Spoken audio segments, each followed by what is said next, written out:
Alright, what is going on, guys? HC Jammers here, back with another video, but surprise, surprise, it is not what I'm predominantly known for. It's not Street Fighter 5. Yes, it is one of the most highly anticipated fighters of 2018. That's right, you guessed it, Dragon Ball Z FighterZ, or in other words, you can call it Dragon Ball Z FighterZ, whichever one you want to call it. I'd rather call it Dragon Ball FighterZ. But yeah, we're here, we're playing the game, I'm in the lab, and we're going to be delving into this game as much as we can. But today, our video is going to be talking about... it's kind of jumping the gun when you kind of do, the standard fighting game videos, combos and counter hit combos and etc, etc. Now today, since it's a team game, today we're going to be talking about some information that I noted down. I took copious notes when the open beta was down 2 weeks ago, and I took some notes regarding the assists. So this video is going to be based on certain things that I know about assists in Dragon Ball Z FighterZ that I don't think was really covered across by the world. Maybe it was, I might have not seen it, or it didn't come up on my timeline on Twitter, because Twitter was very active when this game dropped, and I did take note of it, and I thought, alright, when the game actually comes out, let me make a video about this. And I feel this imperative information, mandatory information when it comes to playing this game, when you're playing real life opponents, whether it's a house session, a casual session, a tournament, online, wherever. I feel this is going to be imperative for people that want to get good at this game. But like I said, we are boiling it down to assists. I got my boy Beerus here going up against Cell, so we'll be going up against different characters, and I'll try and make this short and succinct as I possibly can so we can get to the point. But like I said, it's about assists, so without further ado, let's stop yabbering and let's get on with this. So let me just double check my stick is working. Yes, my boy Beerus is blasting everybody away. We're all good to go. Alright, so the first thing we got to know about assists is because since this game's going to have a new influx of players coming in, a horde of new players coming into fighting games, you got to know how to call assists. So in fighting games, in team fighting games especially, because this is what it's focused on, you get primarily 2 assists. You get assist 1 and you get assist 2. Now on your respective peripherals, I'm on PlayStation 4, so we're going to call assist 1 first, and that's going to be used by doing L1. So I'm going to do L1, my boy Gotenks comes out, he does Galactic Donuts, one of my favorite moves in Dragon Ball Z as a whole, and that's going to be assist 1. If you're on Xbox, I believe it is LB. Yeah, it should be LB. And if I want to call assist 2, Adult Gohan, press L2, he'll come out. And on Xbox One or Xbox, you just press L2, LT, sorry, left trigger, and he'll come out. So yeah, that's basically covering how to call them. So assist 1, you press L1, and assist 2, you press L2, but on Xbox, you press LB or LT, left bumper or left trigger. So that's just covering the basics there, because look, even some people, they've seen the game but they don't actually know how to call the assist. Let's call it comfortably as well. If you want to change your button layout, you can, but that's the default buttons for calling assist 1 and assist 2 in a team game. Right, so now we're going to get to something a lot more deeper when it came to assist. Now this really stood out to me when I was in the battle tutorial for the beta online. I thought, man, no one's really spoken about it. I spoke about it with a few friends, and I thought, oh, that's interesting.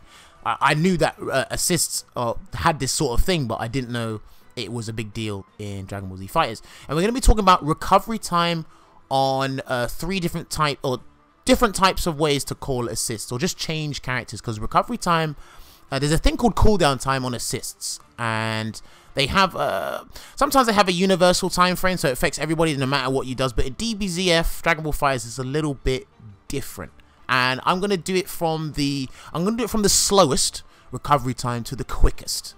I know that's going really backwards, but I want you guys to see it. So I'm gonna do a hard tag into Gotenks. So I'm gonna press L1, I'm gonna hold it, and it should call in Gotenks. And I want you to see, I'm probably going to do this a little zoom in so you can see it at a closer, have a closer look, zoom in, and we're going to see how long it takes for Beerus to recover. So let's call in Gotenks right now, and then watch how long it takes Beerus to recover. Now this basically means I can't call Beerus' assist until that bar is fully recovered, replenished, and ready to go.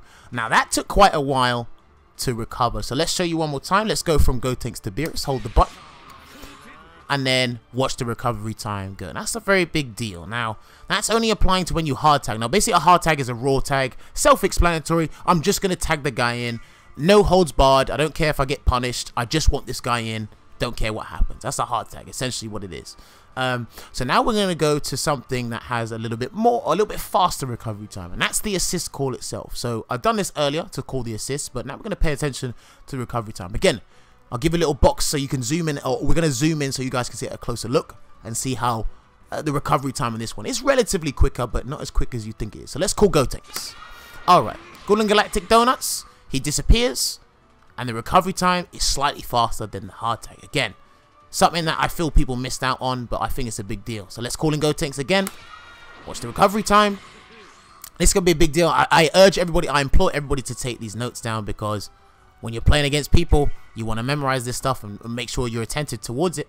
Now, we're going to show the fastest thing, or the fastest recovery time, and that's going to be off something I like to call a DHC. Now, if you're familiar with team games, you know, Skullgirls, Marvel vs. Capcom, you know what a DHC is. For those of you who don't know, DHC stands for Delayed Hyper Combo, but I believe it has a different name. I definitely have to learn the Dragon Ball Z terminology. I think it's called Ultimate Z Tag or something. I have to double check. But basically, we're going to do a level 1 from Beerus, and we're going to DHC into Gotenks, and I want you to see the recovery time on Beerus. So let's just go and do that right now. So Beerus, level 1, Ultimate Z Tag into Super Ghost Kamikaze attack, and watch the recovery time on Beerus. You can see how rapidly that's recovering. That's pretty good. Off of DHC, that's pretty good. So we're going to do Gotenks into Beerus, and let's see what goes on. And then level 1. So as you can see, the recovery times, they're very different. Or, you know, from a hard tag and an assist call, they're slightly different. From a DHC, from the former two options, they're very different. And this is what people need to pay attention to. One of the things they need to pay attention to is the recovery time on your assists, because I feel once you understand this, you'll mentally know when you have to call an assist, or when you want to change characters, because you're not always going to be looking at, you should have situational awareness and be aware of the health bars, the assists, the meter gain. Just have that UI presence there, but you're not always going to be looking at them. You just want to be in the action, look at the two characters beating the hell out of each other, and I feel listing or noting down the recovery times is going to be important for everyone. But yeah, I'll note it down near the end, just what we spoke about there, but there's different recovery times of different things you do in the game, so just keep that in mind. We will get back to it and we'll summarize it. The next thing I want to talk about is it's going against assists again, and this is going to be talking about the cooldown period as well, but this is off something different. So if I change the health settings, I'm going to put the opposing team Cell, Android 18, and Super Saiyan Blue Vegeta. I'm going to put them all down to 20, and let's see if I can do this correctly. Well, let me see if I can do it first try. So what we're going to do is we're going to use an assist, and we're going to kill Cell, or kill one of those three characters, and I want you to see the recovery time on the assists this time around. I spoke to a few friends about it. They didn't notice it until I mentioned it, but I did put this on Twitter, and I don't think many people saw it, but let's get into it anyway. So I'm going to call in both assists. Or actually, I'm just going to call in Gotenks. Get a kill there. I don't even know if that's going to kill. No, it's not. So let's try again, because that was very poor. Let me do DP. Oh, does that not work? Okay, now I learned something new today. That doesn't work. Can't believe I'm not getting this right off the bat. I'm terrible at this game already. It's not even out. Well, it is out, but... Alright, so basically, he's dead. I can't use Gohan now, but when the next character comes in, Gohan is ready to go. I apologize for that taking so long, but as you can see there, Gohan is ready to be used again. Because when you kill an opposing character, if you use an assist before you kill an opposing character, the next character to come in on the opposing team, your assist will be immediately ready to go. So that's basically ignoring the cooldown time on assist calls. So let's show you again. Let's call in Gohan. 1, 2, level 1, and then Vegeta's down, 18 will come in, but Gohan is ready to go, and I can call him right off the bat if I really wanted to. I know he's a DP assist, but call him right off the bat if I wanted to. Let's try it again with Gotenks this time round. So, that level 1, that gonna kill? Yes, it is, and then Gotenks will be ready to go. So yeah, that's something interesting. So basically, when you kill a character, like I said, when you kill a character, the next character to come in on the opposing team, the game just ignores the cooldown period. The assists will be ready to go, and you can use them at any time you want. But also remember about the recovery times, because that's going to be very important. And yeah, that's going to be covering that little section right there. I really should timestamp these. I'll probably timestamp these when I actually upload this video to YouTube. But the last thing I want to cover is about snapping a character. Now again, relating to the Marvel vs. Capcom series, or Skullgirls, a game I was very fond of and played quite a bit, there's a thing called snapping, snapback in your characters, or your opposing characters. What you want to do basically is you basically want to kick out a character that you don't want and snap one in. You want to tag in the character on the opposing team that you want to get rid of. That's probably a very bad example, but obviously this live example will make it easy to understand. Now to do a snapback in this game, again I have to remember the terminology or know it for Dragon Ball Z. You have to do a Dragon Rush, and then you press either assist 1 or assist 2 depending on what character you want to call it. So to do Dragon Rush, you do R1 on your peripheral or right bumper on Xbox One, or you can do I believe light punch and medium punch, or light attack and medium attack in this game. Do the Dragon Rush, then you do the assist call, and it's going to bring in Vegeta. Now, when I brought in Vegeta now, but I want you to look at the assists, right? It's basically the opposing team, he can't tag in Cell, but he can't actually use Cell's assist either. And also, he can't use 18's assist, despite me not even doing a Dragon Rush into the snapback for 18, which is something interesting I found about the game. So Dragon Rush, I'm going to call in Cell. So he can't hard tag into Vegeta, and he can't use Vegeta's assist, and he can't use 18 either. I think the only way he can bring in Vegeta is if he does a combo into DHC, but I've already snapped him in. I might apply some pressure and really put this guy under immense pressure so he can't do anything. Total lockdown, so he can't use his characters. So let me Dragon Rush again, and let me call in 18 this time round. Again, can't use Cell, can't use Vegeta. It's only for a short period of time. It's not going to last for eternity. It's only a short period of time, but in that window, you might be able to get rid of one of these characters, the character that you definitely want to, get rid of on the team, because losing a character in a team game is a very big deal. Your options get very limited, and you won't be able to come back until like the next game, especially if it's in tournament.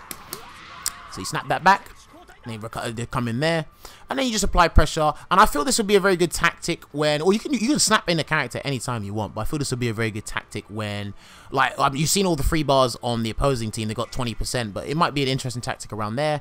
Or definitely you want to get rid of one character that's really low on health. So be attentive towards that, be cognizant towards that, because again, it's going to be a big deal in Dragon Ball Z FighterZ. But yeah, that's going to be it covering this video. Not a lot. It's just going over certain things I found out in the beta, and I thought when the real game comes out, I'll put it in video format. But yes, the game is out. We're still learning. This is not everything about that you need to know about the assists. I just felt this was imperative information that some people, or a lot of people, may have missed and not have noticed while playing in the open beta.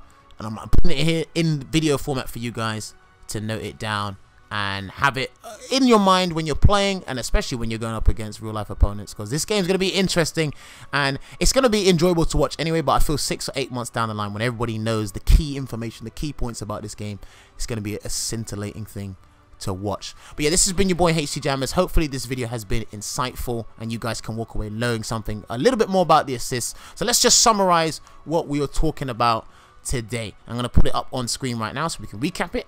Alright, so we talked about how to call them. This is very important because, like I said, a new influx of players is coming in, so they might have forgotten from the open beta how to call the assists. But it's basically, you got assist 1 and assist 2. You call them in via L1 or L2. If you're on Xbox, you press left bumper or left trigger.